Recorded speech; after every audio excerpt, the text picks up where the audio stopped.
Electronic মিডিয়াৰ web পৰ্টেলৰ সাংবাদিক বন্ধুসকল, আজি এটা বিশেষ তাৎপৰ্যপূৰ্ণ বিষয়ৰ ওপৰত গুৰুত্ব আৰোপ কৰি আপোনালোকক ইনভাইটেশ্যন কৰা হৈছে আৰু সেই বিষয়ে মই দুই চাৰি কথা ৰাখিব বিচাৰিছোঁ। আমাৰ দৃষ্টিগোচৰ হৈছে অসমৰ মাননীয় মুখ্যমন্ত্ৰী ডাঙৰীয়াই ঝাৰখণ্ডত গৈ অসমৰ স্থিতি সম্পৰ্কে যি অৱগত কৰিছে, সম্পূৰ্ণ এটা ভুল ধাৰণা তেখেতে স্পষ্ট কৰিছে। তেখেতে স্পষ্টভাৱে কৈছে যে 1950 চনত বা 51 চনত যিটো সকলোৱে যিটো চেঞ্চাছ হৈছিল, that means first census of India 1951, আজিৰ দিনত সেইটো NRC। সেই চেঞ্চাছত তেখেতে কৈছে 12% মুছলিম থকা। আচলতে এইটো ইণ্ডিয়া পাকিস্তান ডিভাইড হোৱাৰ পিছতহে ইণ্ডিয়াৰ 12% মুছলিম আছে। অসমত সেই সময়ত 25% মুছলমান আছে। এটা ভুল ধাৰণা তেখেতে স্পষ্টভাৱে কৈছে যে ইয়াত 12% আছিল বুলি। এটা ভুল ধাৰণা তাত স্পষ্ট কৰিছে।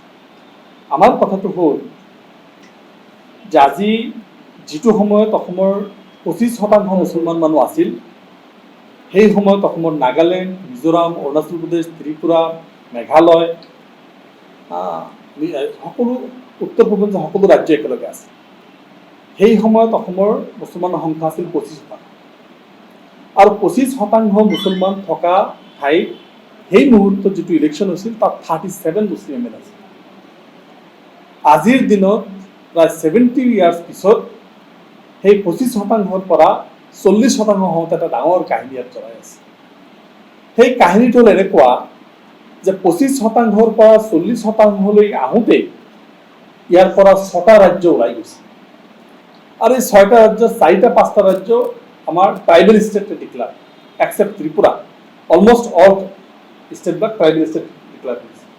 আৰু ট্ৰাইবেল ষ্টেট দিয়াৰ কাৰণে তাত আপোনালোকে চাব, মিজোৰামত মুছলিম পাৰ্চেণ্ট 1 or 2, নাগালেণ্ডত 1 or 2, লেছ দেন 1, মিজোৰামত এনেকুৱা, মেঘালয়ত 1-2%, আজি মণিপুৰত 3-4%। ডেট মিনছ সকলো ট্ৰাইবেল 6টা ৰাজ্য ইয়াৰ পৰা ওলাই গৈছে। তেতিয়া আল্টিমেটলি যিখন অসম থাকি গ'ল, সেইখনত 25%টো বুম হৈ 30% প্লাছ হৈ গ'ল। এই ধাৰণাটো কোনেও স্পষ্ট নকৰে। অসমৰ মানুহবিলাকক সদায় এই কথাটো জনাই থকা হয় যে বাংলাদেশৰ পৰা অনুপ্ৰৱেশকাৰী এই পাৰ্চেণ্টেজটো বাঢ়ি গৈছে।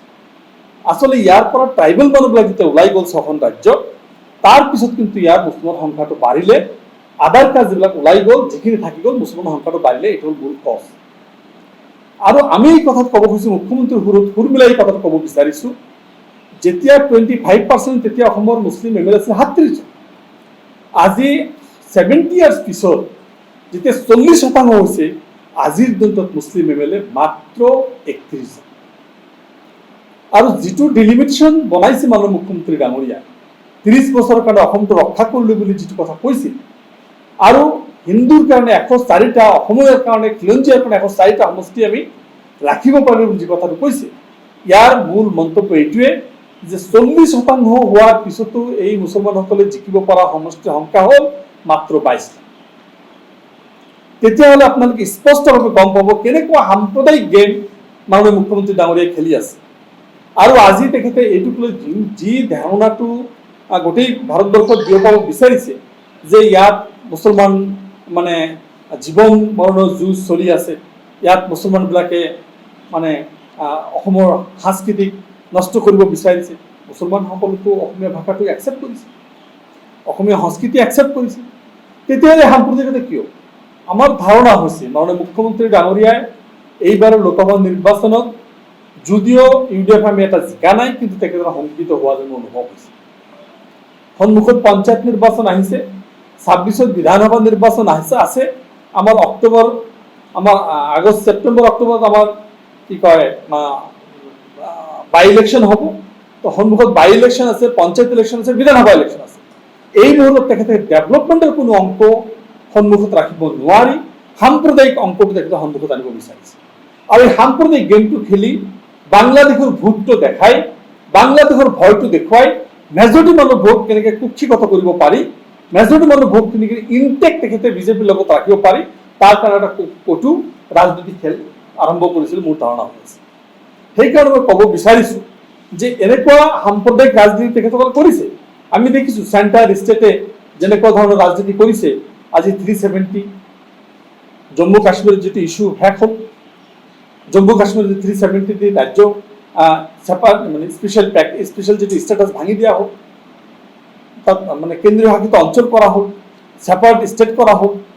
আজি আমি দেখিছোঁ হিজাব ইস্যু, বুলডোজাৰ ইস্যু, 700 মাদ্ৰাছা বন্ধ কৰি দিয়া হ'ল, মাদ্ৰাছাত বুলডোজাৰ চলোৱা হ'ল, কোনোবা কিবা অনৈতিক কাম কৰিলে আইনৰ ওপৰত ভিত্তি নকৰি বুলডোজাৰ চলাই দিয়া হয়, কেটেল প্ৰিজাৰ্ভেশ্যন বিল আনা হ'ল, চিলড্ৰেন মানে কি পপুলেশ্যন কন্ট্ৰল বিল আনা হ'ল, UCC আনা হ'ল, ৰাজ্যভিত্তিক পপুলেশ্যন পেটাৰ্ণ নতুনকৈ UCC কনচেপ্ট আনি থকা হৈছে। আমি দেখিছোঁ যিবিলাক কথা তেখেতসকলে কৰিছে, যিবিলাক কালচাৰে টানাবৰ চেষ্টা কৰিছে, সকলো কালচাৰ তেখেতসকলে সাম্প্ৰদায়িকতা আনিছে। আৰু এই সাম্প্ৰদায়িকতা কৰাৰ কাৰণে তেখেতসকলৰ সংখ্যা কিন্তু 100তকৈ 303টাৰ পৰা আহি 240লৈ আহিছে। আজি তেখেতসকলৰ চিটৰ সংখ্যা কমি আহিল। আৰু যদি এই একেটা অংকই যদি ষ্টেটত আৰু চেণ্টাৰত কৰি থাকে, অহা দিনত এইটো আহি 100ত পৰিণত হ'ব। বিজেপি হিমন্ত বিশ্ব শৰ্মা ডাঙৰীয়া আপুনি মনত ৰাখক। আৰু এই যদি অসমত এনেকুৱা সাম্প্ৰদায়িক কৰি থাকক, তেতিয়াহ'লে গোটেই ভাৰতবৰ্ষ মানে আপোনালোকে বেয়া পাব। আপোনালোকে সম্প্ৰদায়িক লৈ ৰাজনীতি কৰে, মানুহৰ ধৰ্মক লৈ ৰাজনীতি কৰে, মানুহৰ চিন্তাধাৰাক লৈ ৰাজনীতি কৰে, জাত পাতৰ ৰাজনীতি কৰে, যাৰ কাৰণে অসমৰ ভোট বা ভাৰতবৰ্ষৰ ভোট কমি কমি কমি কমি আজি আমি সেকুলাৰ ফ'ৰ্চৰ জয় হ'ব, সেকুলাৰ ফ'ৰ্চ শক্তি হৈ যাব। আমি বিচাৰিছোঁ আপুনি আৰু সাম্প্ৰদায়িক কথা কওক আৰু গোটেই ৰাইজে আপোনাৰ ওচৰৰ পৰা এৰিয়া হওক। যি ধৰণৰ সাম্প্ৰদায়িক কথা কৈ আছে, অসমৰ কিন্তু আকাশ পতাক এটা মানে এটা মাৰাত্মকভাৱে মানে এটা বিঘবাস্প বিয়পি থকা আমি অনুভৱ কৰিছোঁ। আৰু এইটোৰ কাৰণে অসমৰ যিটো আমাৰ হাতাম পুৰুষে যিটো আমাৰ ভাতৃত্ববোধ, হাতাম পুৰুষে আমাৰ যিটো ঐক্যৰ এনাজৰী, এই এনাজৰীটো তেখেতসকলে নষ্ট কৰিব বিচাৰিছে। আমাৰ যিটো ছ'চিয়েল ফেব্ৰিক, সামাজিক যিটো বন্ধন, এই বন্ধনটো কিন্তু মাননীয় মুখ্যমন্ত্ৰী ডাঙৰীয়াই বিনষ্ট কৰিব বিচাৰিছে। আৰু এইবিলাক বিনষ্ট কৰি তেখেতৰ ৰাজনৈতিক যিটো মুনাফা, তেখেতৰ যিটো গাদী, তেখেতৰ যিটো মেজৰিটি কমিউনিটিক একফালে কৰি লৈ যোৱাৰ যিটো ব্যৱস্থা, সেইটো কৰিছে। গৌৰৱ গগৈ জিকাৰ পিছত মাননীয় মুখ্যমন্ত্ৰী ডাঙৰীয়া শংকিত হোৱা যেন অনুভৱ হৈছে। আৰু সেইটো হোৱাৰ কাৰণে, এই গৌৰৱ গগৈ জিকা হোৱাৰ কাৰণে আহোম বেছত কংগ্ৰেছৰ ভোট বৃদ্ধি পোৱা, আজি চাহ জনগোষ্ঠীত কংগ্ৰেছৰ ভোট বৃদ্ধি পোৱা, মাইনৰিটি মানুহ ওৱান চাইডে কংগ্ৰেছৰ পক্ষত লোৱা বা বিজেপি বিৰোধী ষ্টেণ্ড লোৱা, এইবিলাকত কিন্তু তেখেতৰ শংকিত হোৱাৰ অনুভৱ হৈছে। যাৰ কাৰণে মাননীয় মুখ্যমন্ত্ৰী ডাঙৰীয়াই আকৌ একেটা গেম, একেটা অৱস্থাত, একেটা ফিল্ডত, ছেম বল ছেম কোডত আকৌ তেখেতে সেই বলটো খেলিব বিচাৰিছে, যিটো বলৰ জৰিয়তে তেখেতসকলে তেখেতৰ ক্ষমতাটো কক্ষিগত কৰিব পাৰে। সেইকাৰণে তেখেতৰ এনেকুৱা কথা বতৰাক আমি সৰ্বভাৰতীয় সংযুক্ত গণতান্ত্ৰিক মৰ্চাই আমি ধিক্কাৰ দিছোঁ।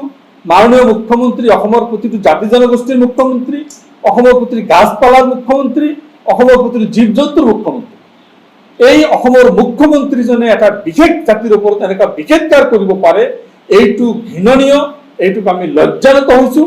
গোটেই ভাৰতবৰ্ষৰ ওচৰত আমাৰ মাননীয় মুখ্যমন্ত্ৰীজনে আমাক লজ্জানত কৰিছে। এনেকুৱা কথা পাতিব নাপায়। আপুনি আপোনাৰ ৰাজধৰ্ম পালন কৰক আৰু অসমৰ সকলো জাতি জনগোষ্ঠীক একেলগে হৈ এটা শান্তিৰ অসম সৃষ্টি কৰক, য'ত সকলো জাতি জনগোষ্ঠী, ভাষা ভাষী, ধৰ্মৰ মানুহ যাতে একেলগে বাস কৰিব পাৰে, শান্তিৰে বাস কৰিব, তাৰ কাৰণে কামনা কৰিছোঁ। Thank U. ইয়াৰ আগতে কাজিৰ এক্টটো তেখেতসকলে, কাজি এক্ট 1880, সেইটো তেখেতে এবলিছ কৰিছে। ইয়াৰ আগতে আমি দেখিছোঁ Muslim marriage registration marriage and divorce act, যিটো 1937 যিটো তেখেতসকলে এবলিছ কৰিছে। এইটো তেখেতসকলে কেবিনেটত তেখেতসকলে লৈ আনিছিল, কেবিনেটত মানে এইটো কৰিছে। তেখেতসকলে এইটো এছেম্বলিত নানাকে আমি তেতিয়া এছেম্বলিত স্পষ্টভাৱে কৈছিলোঁ যে এই এক্টটো Kazi act 1880, this act is passed in Indian parliament, ভাৰতবৰ্ষৰ পাৰ্লামেণ্টত কৰিছে। অসমৰ বিধানসভাই, অসমৰ মন্ত্ৰীসভাই এইটোক মানে আপোনাক নৎসাত কৰিব নোৱাৰে। এইটোক নৎসাত কৰিব লাগিলে দিল্লীৰ পাৰ্লামেণ্টে কৰিব লাগিব, ষ্টেট গভৰ্ণমেণ্টে কৰিব নোৱাৰে। Muslim marriage divorce and registration act যিটো আছিল, সেই এক্টটো তেখেতসকলে এইটো এছেম্বলিৰ এক্ট, এছেম্বলিত আলোচনা কৰি তাত সংশোধনী আনিব পাৰিব। এই এক্টটো যদি ৰিপিল কৰে, এছেম্বলিত ৰিপিল কৰিব পাৰিব। কিন্তু তেখেতসকলে এটা নটিফিকেশ্যন দি এই এক্টটো নৎসাত কৰিব নোৱাৰে, কেবিনেটে নৎসাত কৰিব নোৱাৰে। এই কথাটো মাননীয় মুখ্যমন্ত্ৰীৰ লগত মোৰ ডিবেট হৈছিল এছেম্বলিত, আপোনালোকে জানে।